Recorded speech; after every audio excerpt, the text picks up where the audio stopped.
Listen up, yo, I'm back. Hey, Vince, how many overdrives does it take to change a light bulb? I Who don't gives know. a shit?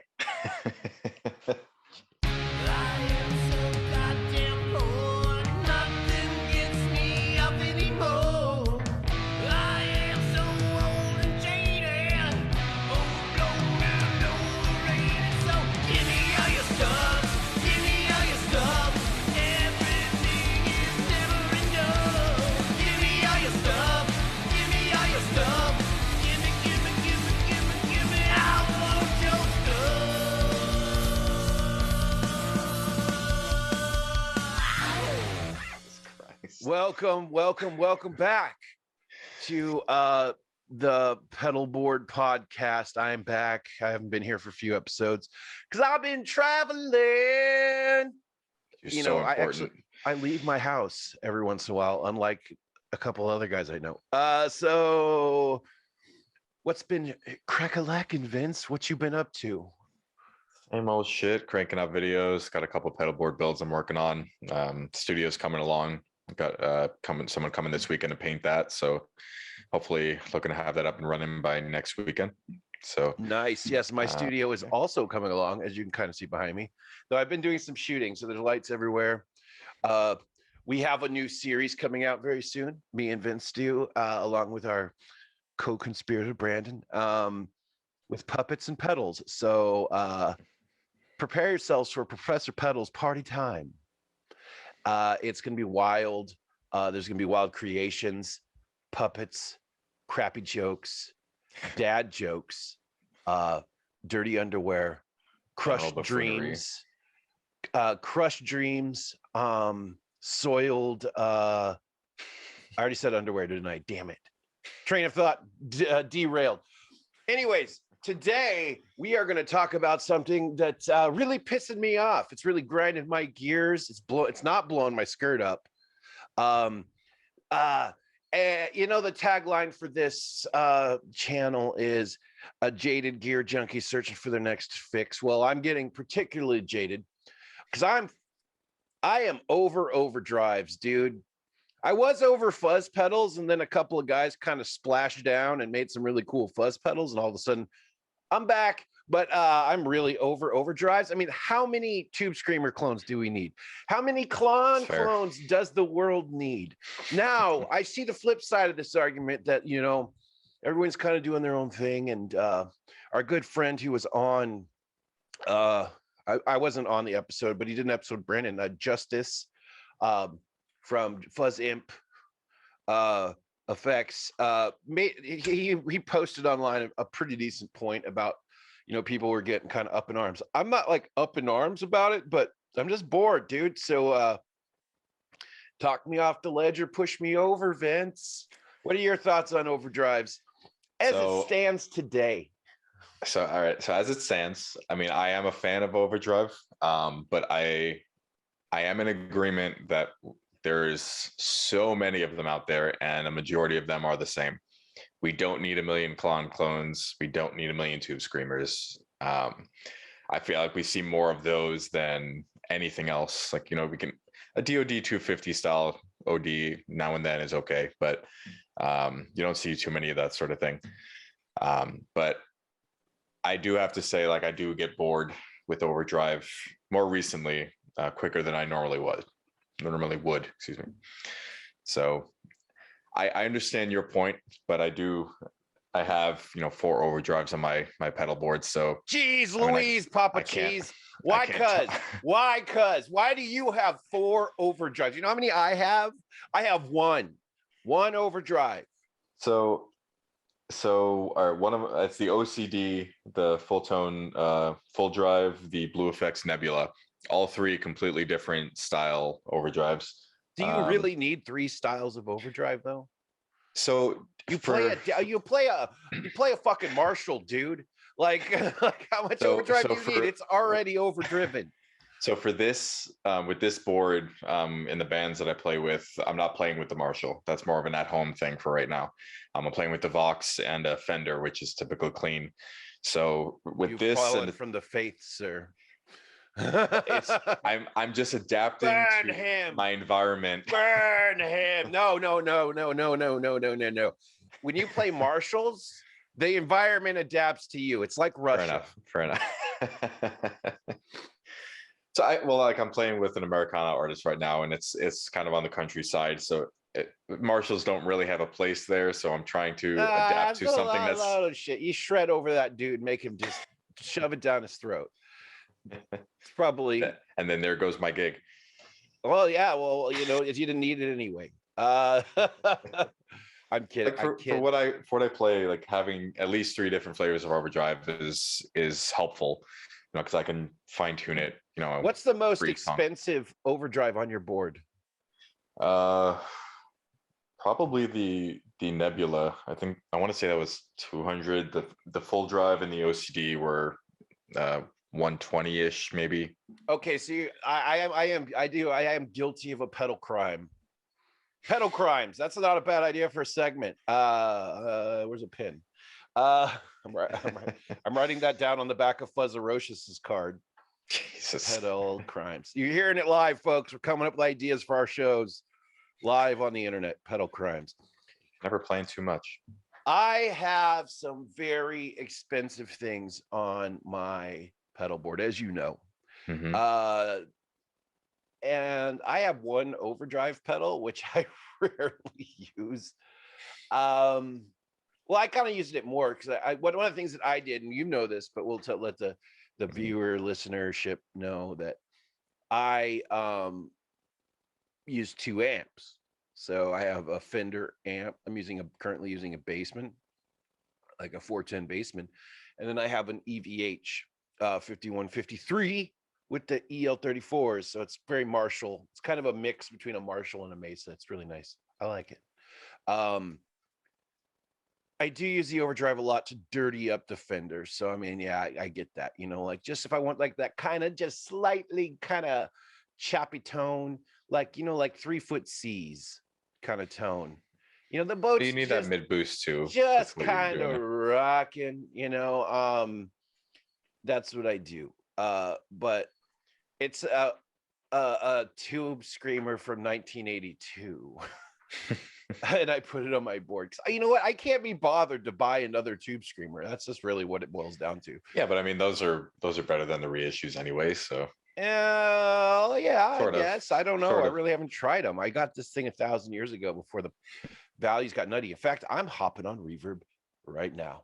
Let's see here. And the reissues don't sound bad, and it's all for the most part the same thing. Sure. But if you're gonna have the original over the reissue. Let's go vintage. You gotta word shit right on Reverb where it's like, that's some rare gear, dude. Yeah. Oh, damn it. Wow. Okay. So I see one here that's pretty rallied going for $1,200. Okay. That's an 808. Yeah, for the 808. Jeez Louise. Stuff's getting nutty. On Reverb. But I also have like an original Big Muff on there and like a WH1 there. Those are getting pretty nutty too. But you're only using the 808 and the Russian Big Muff, right? There was no other gain on your board, right? No, because I have an amp completely dedicated to gain. I don't even use the foot switch for the EVH anymore. I just set it on the blue channel, which is the best sounding of the channels, in my opinion, on that amp. And I just leave it there. And I just use the AB switcher to, like, if I want like distortion, like really tight distortion, I just click to that amp. I've been finding myself of late spending a lot of more time playing on the Fender amp with the pedals, because like the Bassmans in particular are really great like platforms for pedals. So the effects that I use sound significantly better on the Bassman. I mean, they just do. One of the things I'm questing for, though, is I really love the afterneath. That really spacious, luscious, short delays in repeat. So you've decided to keep that on the board then? For now. Okay. I'm going to discuss with Brandon on the next episode of the Pedalboard Podcast, building me a better batter beast for doing that kind of stuff, because there's one problem with the afterneath. Like it's a big problem. It's a problem with a lot of those pedals, is that they suck when you have dirty tones. Okay. They get really bitter. So have you opted to run your wet effects through the effects loop at all? I have done that. I have a reverb. I have the Earthquaker Devices Ghost Echo that's just basically velcroed to the back of my amp in the effects loop, always on.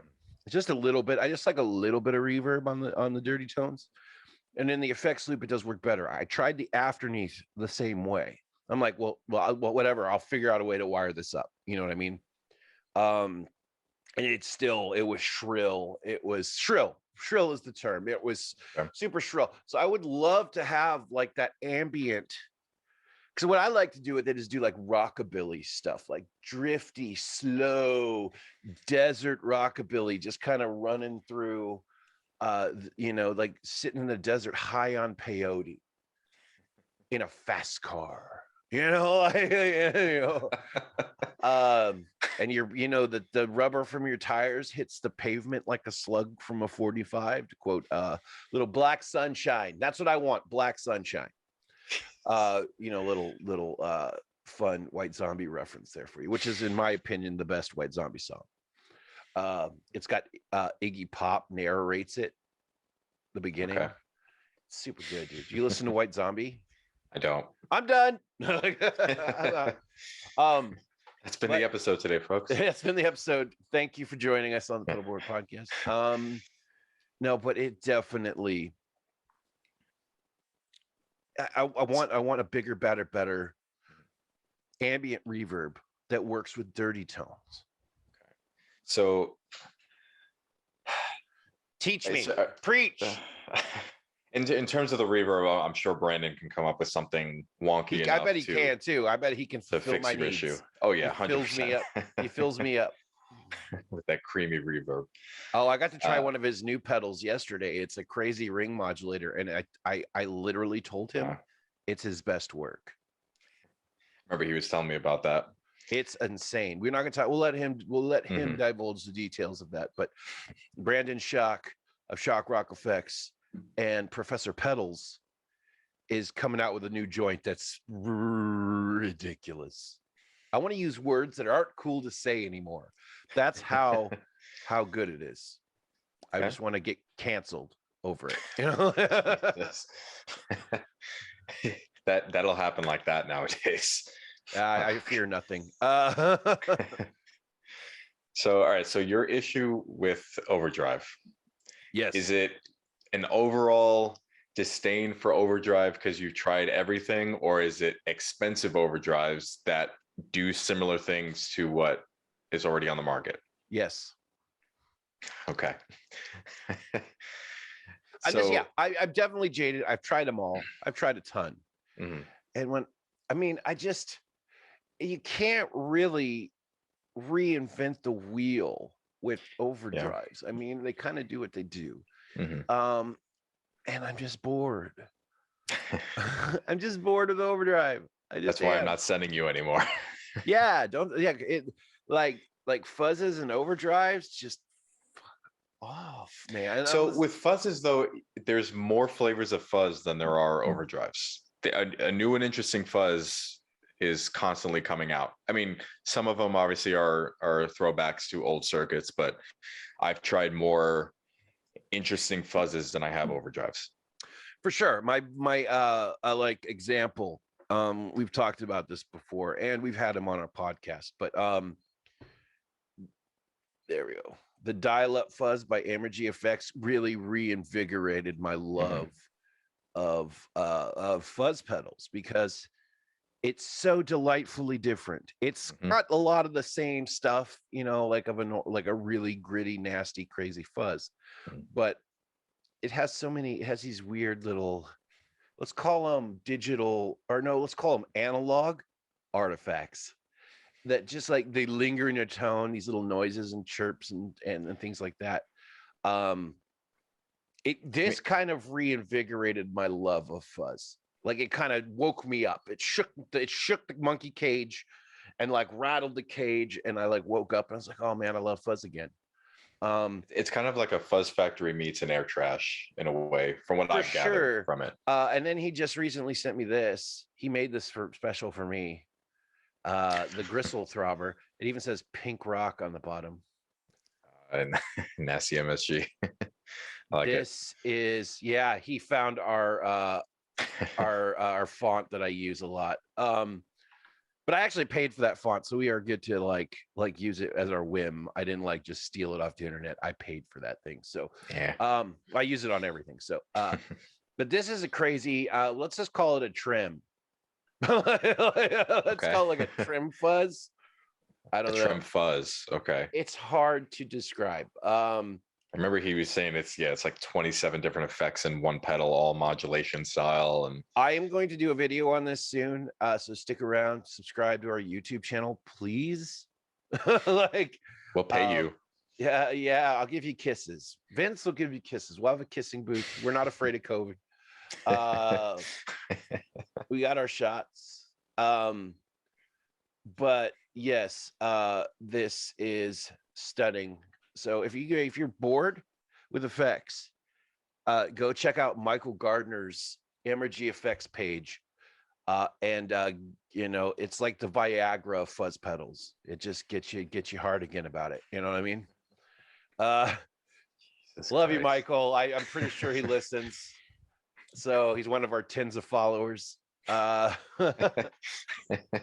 our followers are banging on Instagram. We're killing it on Instagram. But Instagram's doing well, yeah.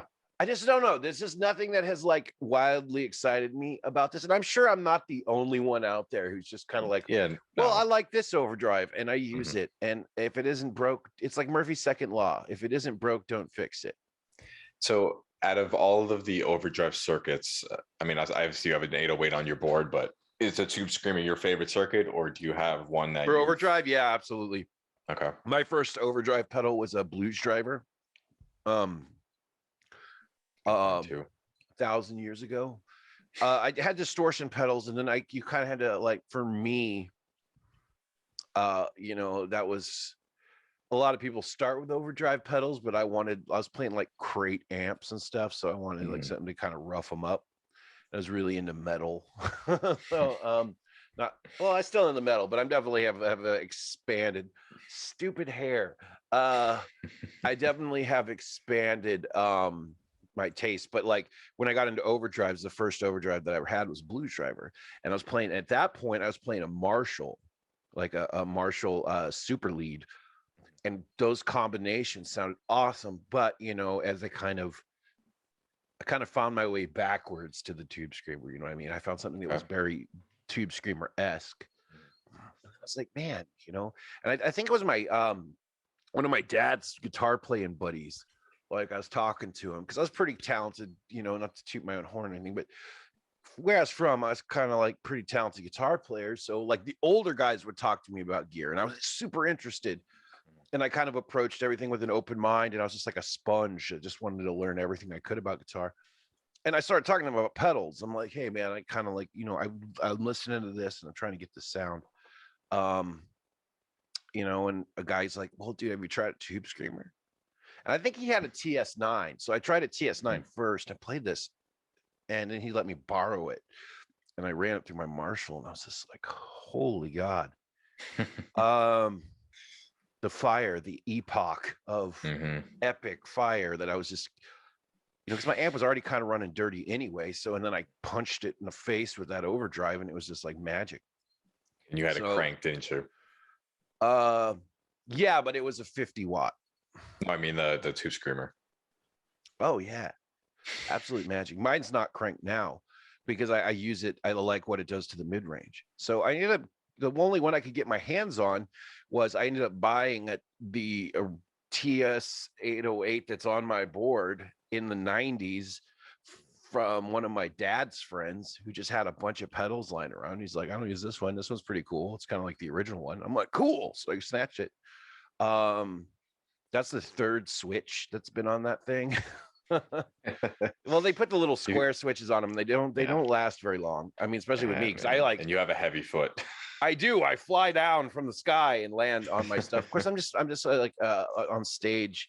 I can be a pretty, I'm pretty wild on stage, so I like to like jump around and stuff. But that was kind of like my love affair with tube screamers. I've tried others. I was a big fan of the Dunes by Earthquaker Devices. Once again, very tube screamer-esque. It just, you could kind of summon all the tube screamers, because another tube screamer I have that I'm really a fan of is the TS10. Yeah, it's one of my I have favorites. all three. I have originals of all three: the TS808, TS9, and TS10. I also have a 7 somewhere around here, one of them little Sound Tank 7s. But God, yeah, it's in a box somewhere. It's where it lives now. But it was really good, and it kind of enlightened me. But maybe it's because I'm so jaded, because my journey's over, maybe, like, at least for now. Yeah. And I'm happy with what I have, and it sounds great, and I use it for what I use it for. I just don't like, I kind of this weird crux of an old school guitarist and a new school guitarist, where there's stuff that I do that's very old school. Like, I'm a volume knob, tone knob, riding, pickup selecting, mofo. Like, that's how I alter my tone. Like, you could literally give me a dirty amp and I could get everything I need out of just that amp by just altering my volume control and pickup selection and tone. I did it for years. No pedals or anything. I had a tuner. I think I had a tuning pedal. Just cuz. That's important. It makes for a better live gig. But some would appreciate it. Yeah, appreciated. It's appreciated by the trained tone ears of all the other guitar players with their arms crossed and a sourpuss face sitting in the back, staring at you like you owe them something. Just sitting atop their clouds of judgment, just handing down life lessons to all us lowly sinners down here on earth. So I'm not that guy. When I see a guitar player, like, I'm in the front, I'm the loudest dude there. I love it. Like, I love to be my favorite thing is to be in the presence of a guitar player that is significantly better than me. Yeah. I'm in awe. I'm not humbled at all. I'm excited. I am just like, oh, dude, cool. Because what it'll do is it'll light a fire in me. That's like, okay, well, I need to do something better. But or I'm just in awe. There's some guys I'm just in awe, and I just appreciate it. Like, there's that's just how it is. I just went to Primus. Yeah, I got the concert tee, son. And once again, just shock and awe. It was the Farewell to Kings tour. So they did a Primus set, then they did the entirety of Rush's Farewell to Kings album. No kidding. From track 1 to track 8. All right. And then they did another little mini Primus set, and then they did this huge extended jam version of Southbound Pachyderm.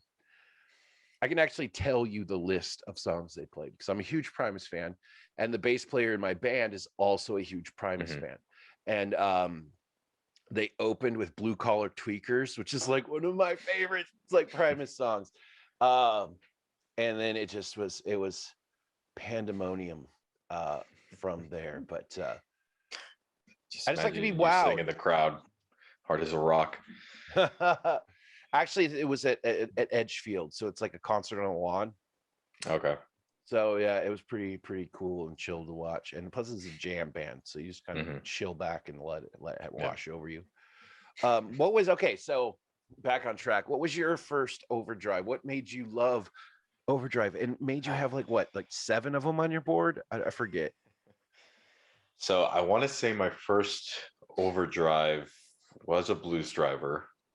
I didn't use it a whole lot at the time because I was doing the naive. You were naive. Well, I was naive too. I was just naive to like what an Overdrive did. Yeah.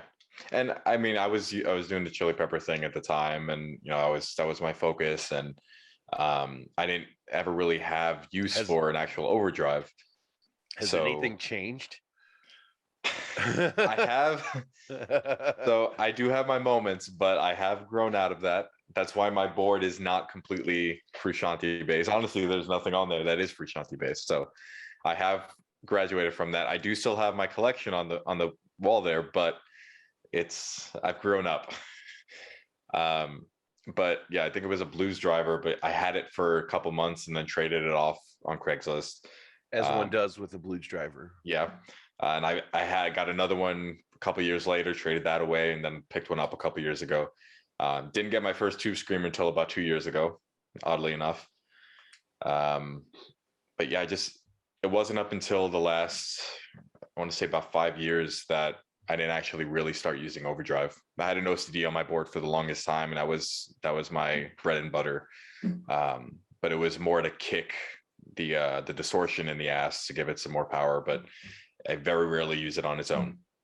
So yeah, but just in the last couple of years that I really started to appreciate it more. But just in the last, I want to say 6 months to a year, I've tried probably over 100 different overdrives or different overdrives. Yeah, right. Me too, Yeah, dude. I've been like buried in them. Yeah, and they're cool, but I do get bored much easier now than I used to. For sure. I mean, but now you're starting to see guys drop like dual overdrives. I've got a pile of dual overdrives here that you sent me that I have to review. And it's not looking good. See, I mean, I like a dual overdrive just for the sake of it saving some space on the board.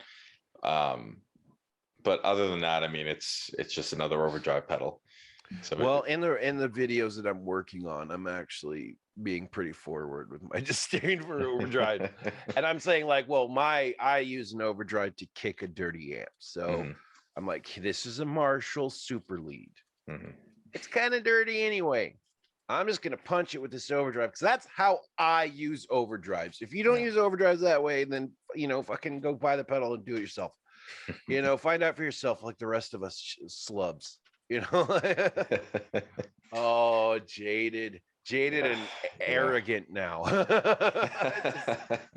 So I did, when before we started, I was giving it some thought about how I approach my argument for overdrives, and you're saying push you off the ledge or talk you off the ledge or push you, and I was thinking about, I was like, I normally have to talk him off a ledge, but I might just have to push you on this one because I'm not far off in your opinion here.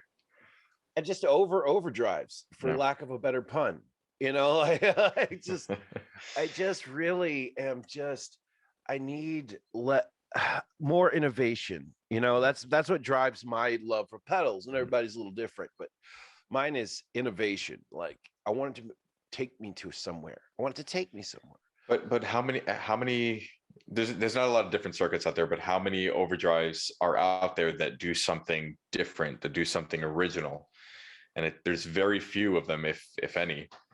So yeah, for sure. And I mean, they're like, I am starting to view overdrive as like I would view a power supply or a compressor pedal or a noise gate or a tuning pedal. To me, it's becoming more utility than fun. Like, I used to have to do this. I worked at a guitar store, and guys would come in and like, they knew that I was into pedals. They knew I had pedal boards, and I had enough dudes at shows like staring at my board that they knew I knew what I was talking about. And this was before I did this whole YouTube thing. And I used to have to explain to them, I'm like, listen, I hear what you're saying, and what you need is a compressor pedal. It's not fun. It's not like a wild fun. Or I'd be like, hey, you're running a super high gain setup? Okay, well, you need to try a noise gate. It's not fun, but it's necessary. It's necessary. It's like, spend the money. You should, if you buy a power supply for your board, you should at least spend about what you'd spend on a nice boutique pedal. You should. Depends on it's important. You know how many boards I have seen in my lifetime that were using like a one spot and it just sounded like ass, and it was noisy. But the wall wart or the power supply? Yes. Both. Because I've used the one spot actual power supplies, and I've never had an issue with them. I'm a huge fan of them. You know, aside from like the Strymon Zoom is and whatnot. Well, there's also other issues there too. Cabling. Cabling's very important. Yeah. On a pedal board. The more you have, the more pedals you have, the better Yeah. your cabling needs to be. You need to spend the money on that. That's called Yeah. a utility purchase. It's not fun. It's inglorious, but in the end, it's important. Cabling is important. Yeah. Power cabling, super important. Mhm. Power supply, very important as well. But I have to explain utility purchases to people, and it just was kind of like, okay, you know, You immediately lose them. No, actually, no, I wouldn't. I'd be like the benefits. I would explain the benefits of it. There's subtle benefits, but there's a difference between a good board and a bad board. Yeah. And I run into this a lot with clients, you know, because a big thing for me is, you know, buffers. So I'm always having to convince clients like you have 18 pedals on your board. You need a buffer. You need one on the input and at least one on the output. And some are, well, can I get away with it? Or do I need a noise gate or whatever? It's like, based on what you have here, you need all of these things. Yes, it drives the price up, but you need it. Yeah, I didn't feel the need for a noise gate, but I'm usually never running my volume on my guitar full bore anyway. And when I am, a noise gate would be really unnecessary because it's usually like searing, you know, like, wall of noise for you. yeah, but it's like for me, a noise gate was unnecessary. I have good amps, good cabling, good effects, you know, decent guitars, technique. And for me, the noise gate seems unnecessary. Buffers though, buffers are important. Some pedals are natural buffers, and you got to keep that in mind too. Some, yeah, it depends on what you on the pedal and how you're using it and everything. I have sold buffers too. That's another one of those like, hey, check out this little MXR buffer. They're like, what does it do? Okay, well, you have like 30 pedals. Yep. Well, you need to systematically, like what I would do is I would take all your pedals and I would set them up on a table, wire them all together, and then like have your rig going. Now remove all but the first 4 and plug into that and see what that sounds like, because it's going to be different. Oh yeah. And then plug the 5th one in. And when you start noticing that drop off, buffer time. Yeah. And then you do that again. You put the buffer in there and then you start again. And then you just keep going. And as that signal starts to plummet,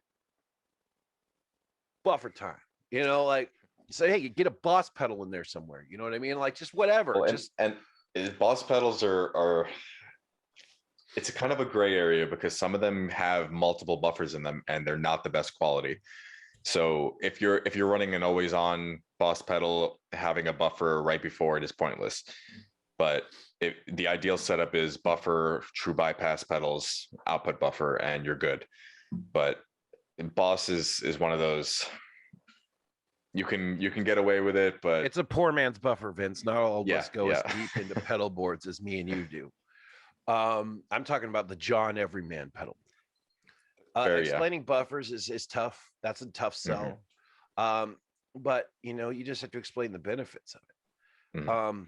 I have so many things driving my rig that a buffer is not the most necessary. Like I have, I use a wireless rig that that's boosting my signal as it goes in there, so I can kind of compensate for the fact I'm not using a cable. Though I have a really nice Shure wireless rig, so it's actually super good. But I have a couple. Run a Dynacomp too, always on, right? No, not always on. But the Dynacomp is when I'm chicken picking. You know, I mean, that's when I really like the Dynacomp to be on, is when I'm playing. But yeah, I do run it sometimes, always on. It just depends on my mood. That's one of those utility pedals that helps me adjust to a room. You know, if my amp's not quite giving me the beef that I need, I hit the Dynacomp because what it does is it compresses my signal slightly, makes me cut more, gives me a little bit more girth. Yeah, you know, it's like a penis enlargement pill for my tone.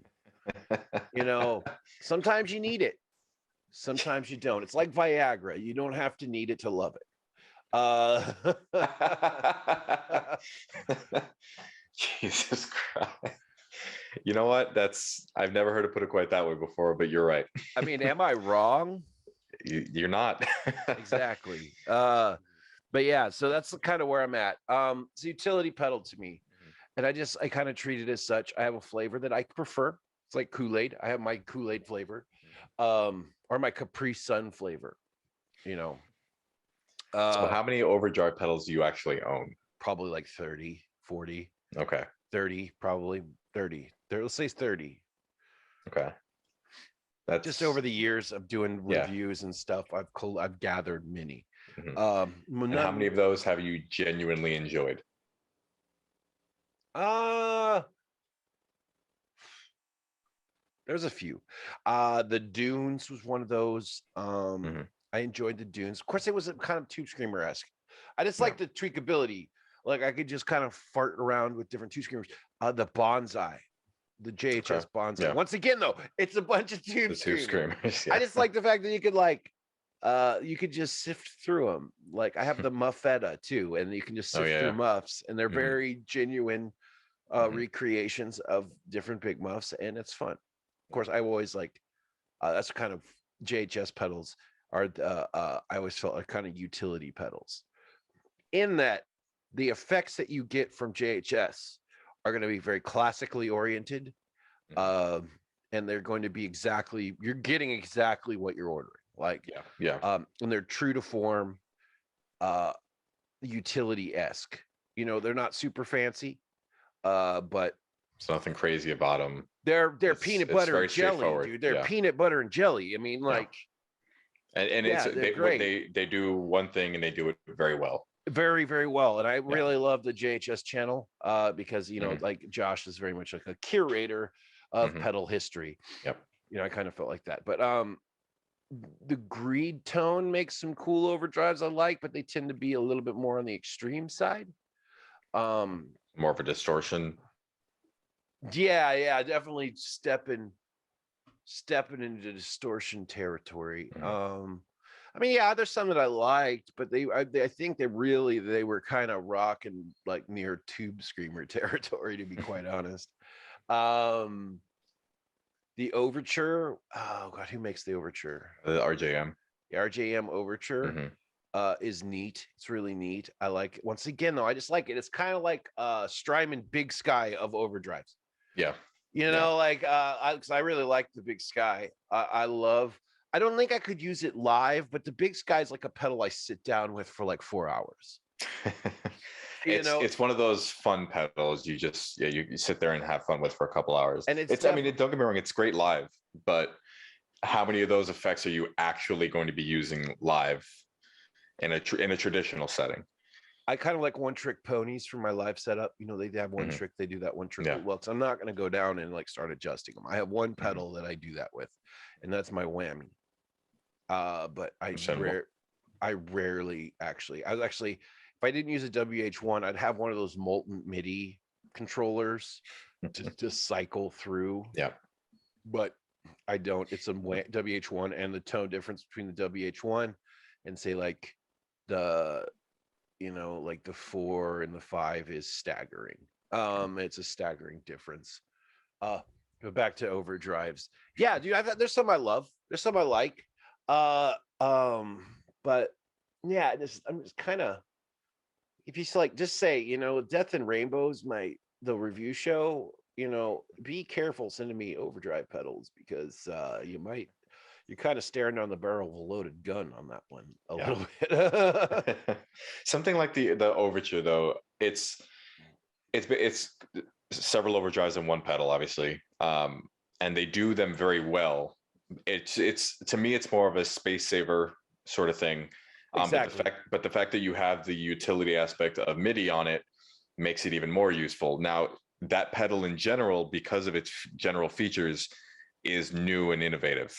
At least in my opinion. I like it. No, had a lot of fun. I've been playing with it because one of the things that I do, reason my turnover time isn't super great when I do review pedals is because I actually like dig in. Yeah. Like I sit down, I want to know the pedal. I want to like experience the pedal as like a buyer would. You know, so I'm giving reviews that are truly honest, giving reviews that are not swayed in any way. But I also, the thing is like, I'm probably gonna end up liking most pedals because I love pedals and I fall in love with them. But that's the thing is I want to have either fallen in love with them or like fucking loathe them. Like by the time I'm done and I do the review, I'm not like the first impression review guy. Yeah. Because sometimes my first impression is really negative and it takes me a minute to like figure out how to use a pedal. Like example, I just recently, did this guy. My first impression was not great because I didn't understand the coolness of this pedal.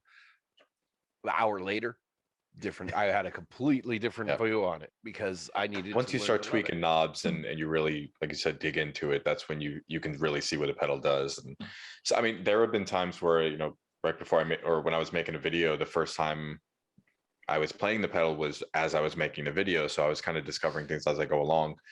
But your approach is definitely much more practical, whereas you can actually get to know the pedal thoroughly and really be able to give the most honest review and say that that pedal in and out.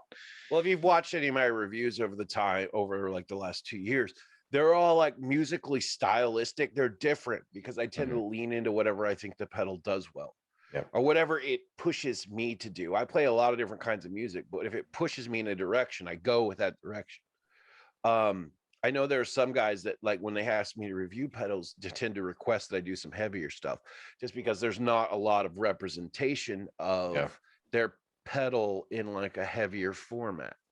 You've been there when a guy has asked me to do that, and that's fine, because I can do metal and stuff. It's not my super main jam, but I'm good at it. And but I just like to the overdrives definitely push me in another one. I'm actually working on the Westminster Effects overdrive, the E89, I believe it is.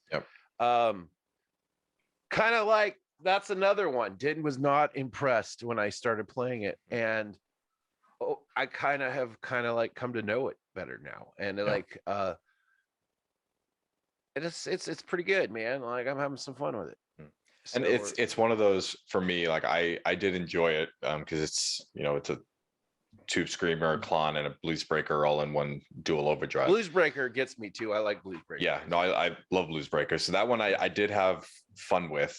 I mean, obviously it's another overdrive pedal, but it for me, I felt like it catered to me and the type of stuff that I do. So that one I did actually enjoy playing.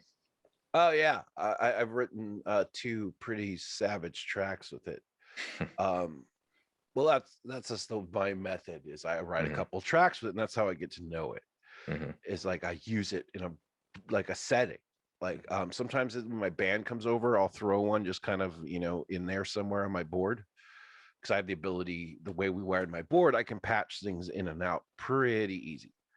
I can either patch them at the beginning of the signal or at the end, just depending on what they are, and get a pretty decent idea of what they do. Maybe they're not in the perfectly ideal situation, but I'm not running all my pedals at once either. So it really doesn't, if you really get down to it, it doesn't matter too much. But it's I just kind of playing around with them, getting to know them. I got a pile of like pedals to review, just like you do. I'm trying to get faster at it, but I just love pedals. Yeah. So as much as I say that I hate overdrives, no, I don't hate overdrives. I'm just over overdrives. It's a catchy title. It'll look good on a thumbnail. But I'm just not into it right now. I guess it's not impressing you anymore. Well, not anymore. There's no air. I would totally throw the air of permanence away. I just currently I'm over it. And sometimes I'm over like modulation effects. I'm like, God, I don't want to hear another chorus. Just get this chorus garbage out of my face. And because as we all know, for guys like you and I, we're being as jaded as we are, we go through these short phases and they're all temporary. Like right now you're over overdrives. Next week, you're going to be loving every overdrive you play, but you're going to be over delay pedals. And it's just constantly in rotation. Yeah, that's the one thing that's changed. There's a couple of things that have changed on my board in the last week. One, I was never happy with my solid state echo chamber. I haven't been Mhm. happy with it for a long time. By Mr. Black. It's a fantastic pedal, just in the setting that I was trying to use it for. It was not great. That was on my main board. So I've been playing with delay pedals. Um, I did the Jupiter Effects Fenway for a minute. Yeah. That was neat. Hmm. But so once again, just was not hitting the mark. Um, Played with a couple different others, like a DD7. DD7 was getting closer. DD3, I felt like I was getting even closer to what I was looking Hmm. for.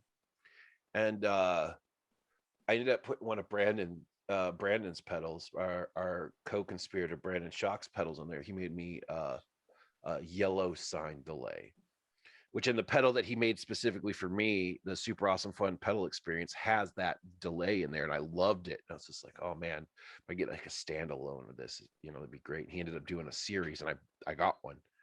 I put that on there, nailed it. I also swapped out. I found that I wasn't using. I had a solid gold Surf Rider on there that Oh, I yeah. wasn't using. Hmm. I just never used it because I just was not feeling it. I got a clean amp now that's got great built-in reverb. I didn't need it. I was wondering why you went with the Surf Rider and the Afterneath, because they're two very different reverbs. Well, the Afterneath's for the slow. I do a lot of slow kind of rockabilly stuff and surf stuff, and the Afterneath gives it like a modern flavor that I really enjoy. Kind of gives me my own personal stamp on it, you know what I mean, as opposed to just being like super classic. Because what I Yeah. love to do is I have my Swamp Thing, Monster Effects Swamp Thing trim going real slow. I got Okay. the level down, Hmm. and then I hit that, and it's just a nice wash, Pulsating, yeah.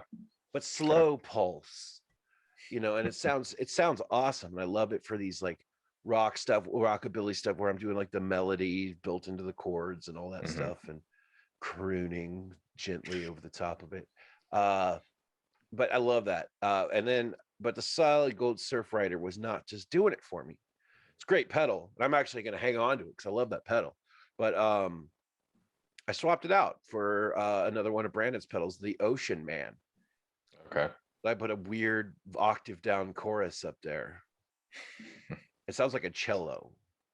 Really? It's very Okay. cool. No, it's Mhm. and I am playing a 3-piece band, so I'm always looking for stuff to bring a little bit of gravitas to different parts.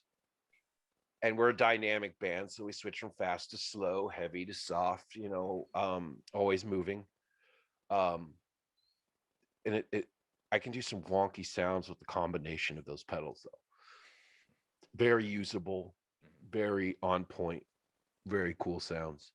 And then Are they practical, or is it like, practical sounds. Yeah. okay, all right? Usable, musical. Because I don't typically associate shock rock with practical, I do. and I absolutely associate and shock not to rock say with that they're not practical effects, but like what was it?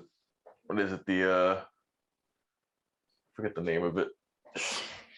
Whatever that one is, the it's got the three effects in it, not the room full of eyeballs. The other one, the I forgot ocean, the name. the mouth breather. Mouth breather, yeah. Like they're fantastic effects, and they're just crazy sounding, but I wouldn't get much use out of it in the band setting that I'm in now. Yeah, Like but it's your just band's a not lot more crazy. straight. It probably I've heard your band, and your band's It's definitely more straight up than mine yeah. is. For that, something like that, I need more practical type pedals, and I don't associate that with that sort of thing. So, Well, try harder. all right. So we're gonna take a quick break from our juxtaposition of just bragging on each other to do the Pedalboard Podcast Sound Toy of the Week. Vince, I'm gonna go first. No, you go first. What's You your go sound first. toy? I'll I go went last first. time. Okay. Lowell has a hit list of pedals that he is constantly trying to acquire. It's a short list, but I managed to snag one with a special thanks to our buddy Brandon. I did a little horse trading, and I managed to get one of the pedals on my hit list. So, without further ado, I give you the Justin Lamb series DOD Gosh. meat box. Look at the marbling on that guy. It's even got the fly sticker. It's great. This is Bonerville, guys, and gals. So is it a distortion? Like, I'm not crazy familiar. I know of the pedal. I'm just not crazy it's an familiar with it. octave down, Okay. but there's like, it's got knobs like meat and rump and flank, and then my favorite, pounds, LBs as we like to call them. And you can, I mean, you can split it out. You split the signals out. Okay. So that, but I just go straight up octave down because it's Mhm. like a Is it Digitech just- whammy. You can do got the wet and the dry. Okay. Input. It's a very girthy octave down, and as you know, I play with a lot of octave down. So this is right up my alley. But I've always wanted one of these.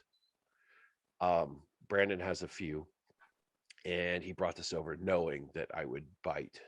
It's like, because he said, "Hey, I might be willing to get rid of this." And so it's like, you son of a bitch. So that's been my sound toy. Is it's one of the pedals on Okay. my hit list. It's a short list, but the Justin Lamb series DOD meat box. Be jealous. Can't say I'm surprised. No, you've been after the Lamb series now for a while. Oh, I've got a few of them. I'm slowly but surely gathering all the Lamb series pedals Mhm. because they speak to me. So, what's your boring ass sound toy of the week? Well, now I don't even want to show you. Fuck. So it's my newest acquisition. Okay. This is an acquisition. Like you went out and got this yourself, not like a What? gifted pedal to No, you. no, yeah, no. I went You online and spent bought it. your money on did, it. I did. Okay, dude, let's do this. And it's nothing, I guess, crazy, but it's well, something I'm I've been wanting for a way while. more interested than I was. So let's go. It's the CE2. Oh chorus. shit! Yeah, dude, that's good. The And C2 is good. I've been after this for probably the last 2 years. I just didn't want to drop $300 on it, but got it off eBay, got a decent deal on it. Because now with the Mayer album coming out, these are skyrocketing in price because this is what he used on the album. So I figured, let me grab it now before it gets to the point where I can't afford one anymore. Okay, but, I'm yeah. back. I'm back. I'm interested. That's a great I mean, pedal. it's fantastic. It's quickly becoming one of my favorite choruses next to the Tri Avatar. But I mean, it's obviously it's simple. It does one thing very well. I have a favorite chorus, but it's pretty boring. What is it? It's a small clone. I love the small clone. Okay. All Kind right. of boring, but It's a classic. I like the But DoD it's- Icebox a lot too. But it kind of Okay. sounds the same. I never actually tried one, but I've heard good things. Very Nirvana-esque chorus sounds. Yeah. The small clone. I mean, yeah, that's what he used. It's very definitely very traditional, very classic. You don't see him very much anymore though. Yeah. What else? So what are some other pedals on your hit list? I mean, like, do you have like a hit list like I do of like pedals that I'm always looking for? For me, the CE1 is definitely one. Yeah, that was on mine. I managed to Mhm. acquisition one of those a while ago. But I do want a TS9, just not for the sake of using it, because I'm not a huge fan of TS9s, but I've always just wanted to have one. It's kind of one of my more boring ones, but well, I might be able to remedy that. I have one that I'd be willing to part Okay. with because Okay. I just don't use it. It just sits on a shelf. Mhm. So might as well go to someone that would, at least have some fun with it. For me, I really want a good univibe. So I'm in the market for one as well. One of the best ones that I've seen are the Sabadius Funky Vibe. Yeah, I know. I've seen that. I mean, you're going to pay for it. You might as well get a Shin Univibe at that point. Exactly. Yeah. The newest one that I'm seeing is the Sir Henry Vibe. I don't know if you've seen that. It's got a great vibe sound. It's got like the big rate knob on the side too, so you can adjust it with your foot. Nice. I've been looking at one of them. What is it? The pawn, like gypsy vibe. Oh, the gypsy vibe, yeah. Yeah, those look cool. What is it? Texas, whatever it is. I don't know. There's a lot of pedal pawn. Pedal pawn. That's it. That's yeah. it. Yeah, I've been looking at that one. That one looks pretty cool. I've seen a lot of recreations of it, but I really like a good univibe sound. The blues guy in me loves that kind of stuff. And I'm putting together a Strat right now, and I want to kind of like set up like a more classically kind of vibe rig, with still some of the quintessential elements of a proper Lowell George pedalboard. That's what this is. Oh, you better believe this sucker's going on a board, because I use octave downs. Usually I use the whammy for the octave down. This is just as good. Yeah, you could put together a fly rig with that on it. It's got a fly on it. There you go. Perfect. I hate the term fly rig, but I already have a fly rig board that I enjoy, but maybe I'll make another one. Never have too many pedal boards. Yeah, exactly. And that's why I like you, Vince. You keep me around. Well, no, I share the same. I share the same thing. Like you could never. You could never have too many pedal boards. I'm putting together a new one right now for myself. I'm putting together one for our channel right now. Oh, I'm getting ready to. I tied it to my truck and I drug it down the road for a little bit. It's pretty cool. Wait, the board itself or with the pedals on it? Oh no. Okay. No pedals. Just I didn't know what aesthetic you were going for on that. Well, it's the worst pedal board ever. So well, yeah, but I didn't know if you were looking at it like a completely like a Stone Cold Steve Austin wrestling belt held together with duct tape sort of situation. Hey. Austin 316, bro. No, I'm with you. I'm with you. Say Stone Cold. He's my man. There was like wrestlers before him, but Jesse Ventura. Then it was Macho Man, Randy Savage, rest in peace. And then it was Stone Cold Steve Austin. You can see the kind of wrestlers I'm into. Oh yeah. There's a theme. There's a theme, and Stone Cold is just I listen to his podcast. He is just a fabulous human being. With that Broken Skull, is it? Yeah, and he's just a fabulous human being. Yeah. Actually, for being a big giant Texas tough guy, he's very he actually listens to people. He actually cares about things. Very smart, has very good opinions on stuff, and he's just I like his vibe. I just think he's a guy I could hang out and drink a beer with, and shoot the shit and probably have a really good time. Oh yeah. Those kind of dudes I dig. But Shin Univibe would be cool.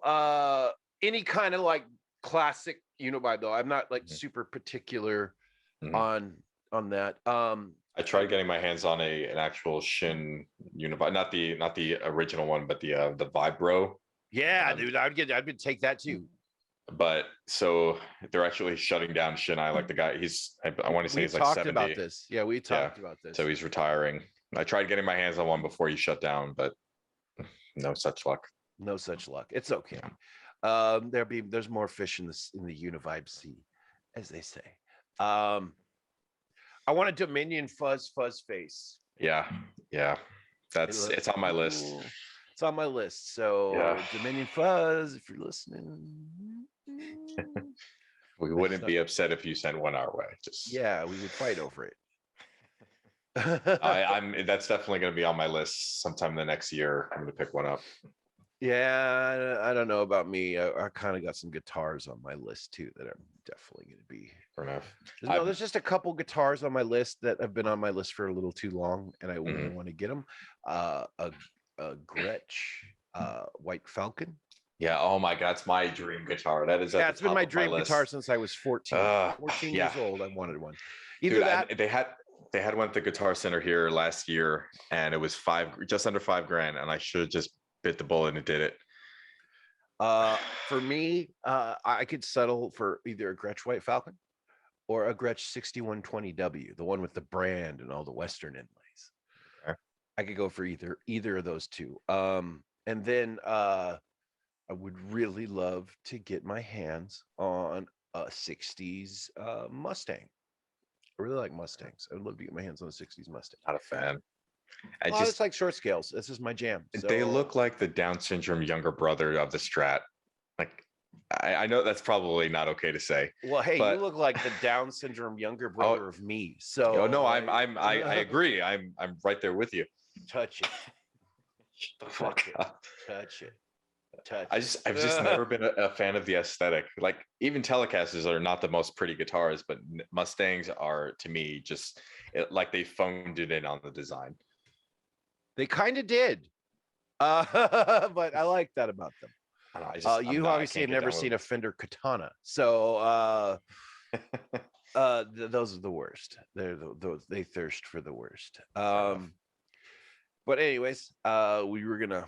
I think we're kind of petering out here. So thank you for listening to the Pedalboard podcast with Vince DeGioia of Vagabond Audio. If you have any pedalboard or pedalboard design needs, please check out www.vagabondaudio.info/manbutt/Pornhub and just Got a couple just sub pages in there for you special viewers. yeah, just info. I am Lowell. I am of the internet. If you want to get a hold of me, I don't know, fucking email me or something. I'm on Facebook. Hit me up. We'd like to thank our wonderful sponsors. Vince, let's have a thank the sponsor section of this delightful podcast. I'd like to thank SE Microphones for providing me with fantastic microphones that I use on pretty much everything now, except for this one, because if they come up with a SM7B, I'll use it. Once I get into the new space, I'm swapping out the SM7B for the SE. They got to come up with something dynamic that works as good as this does. Because I have dogs and I can hear them, but you can't hear them on this microphone, which I like. Okay. Yeah, I got 3 of them. Come up with something dynamic, and I'll use it on this on the podcast, yo. That's what I'm saying. I use it for all my audio recording and stuff, though. And I use it for vocals. Sounds great. They sent me a really nice what is it? The SE2200, SE2200, and by SE microphones, and I use it on like vocals. I've been using it on tons of stuff. It sounds great. I use it on my rig. Fantastic. It's actually, you can see it sitting out. Oh wait, you can see it right over there. You can't really see it, but it's over there. We'd like to thank Revv Amps for sending Vince an amplifier. I calls them how a season. We'd like to thank Brandon Schock for giving me all sorts of cool pedals. We'd like to thank Bullet Cables for providing cabling for our pedalboard builds. We would like to thank Get Off My Case, who builds the baddest of the bad pedal boards and live in rack cases, and they did one in me for me. Yeah, they did one for me in pink. So you won me over. Get Off My Case. Plus, it's got a clever name. I mean, what else do you want? So yeah, check out our wonderful sponsors. Did I miss anyone, Vince? I probably did. I usually do. No, I think that's everybody. Look at me go. Look at me go. I did my homework. Like a big boy. You got a good brain. Yeah, it's huge. It's not really a smartness thing. I think it's just a general size thing. Okay. I can't wear hats. Like, did you ever see me wear a hat? My head's huge. It was 19 inches the day I was born. Your poor mother. God. Yeah, 121 stitches. She reminded me on every birthday. You think I'm joking? I am not. So I'm so sorry. It is what it is. We want to thank you for joining us. Check out our wonderful sponsors. Subscribe, like, go to the YouTube. Come on, man. I know we post everything on like Instagram and stuff, but hit that YouTube page. Give it a sub. You know what I mean? Give us a sub. Hit that bell notification, because we got some radical, crazy stuff coming your way, coming down the pipe, coming on Vince's face. I mean, it's just like, it's going to be crazy. You get to see, you go to the channel, you get to see Vince's butt for real. Well, we might go with Patreon on that one. I mean, OnlyFans. Well, I mean, if you've seen one of our most recent videos, you get a glimpse Yeah, but OnlyFans is actually banning sexual Yeah, content. I saw. So Yeah. a lot of people are about to go back to work. So don't worry, restaurants, you'll get your dishwashers and waitresses back here pretty soon. But yes, thank you for joining us. This has been the Pedalboard Podcast. I am Lil George. That is Vince. And I don't know. Try not to look it back. I suck. Or do. Live your own life. Bye.